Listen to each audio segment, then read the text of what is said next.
ఈ మధ్యాహ్న కాలంలో మీ యొక్క గ్రామానికి రావడానికి గల కారణం యేసుక్రీస్తు వారి యొక్క ప్రేమ. యేసుక్రీస్తు వారి యొక్క ప్రేమ, ఆ ప్రేమను తెలుసుకున్న మేము ఆ ప్రేమలో ఉన్న రుచి మాధుర్యాన్ని అందించాలన్న ఒక ఉద్దేశంతో మరి మీ గ్రామానికి దేవుని ప్రేమను పెట్టి రావడం జరిగింది. ఇక్కడున్న మేమందరం కూడా ఒక కుటుంబానికో ఒక వర్గానికో చెందిన వంటి వారం కాదు.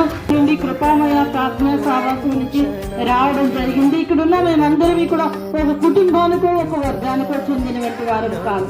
ఆయా కుటుంబాల నుంచి వచ్చినటువంటి వారిని మా జీవితాల్లో యేసుక్రీస్తు వారు ఎలాంటి మేలును ఉపకారమును జరిగించారో ఆ యొక్క మేలు పొందుకున్న మేము నేటి దినాల్లో ఎలా ఉన్నామో ఆ ప్రేమ యేసుక్రీస్తు వారి యొక్క మహిమను చూసి ఆ ప్రేమను చూసి ఆ ప్రేమను ఇక్కడున్న మీ అందరికీ పంచాలనే ఉద్దేశంతో మీ గ్రామానికి రావడం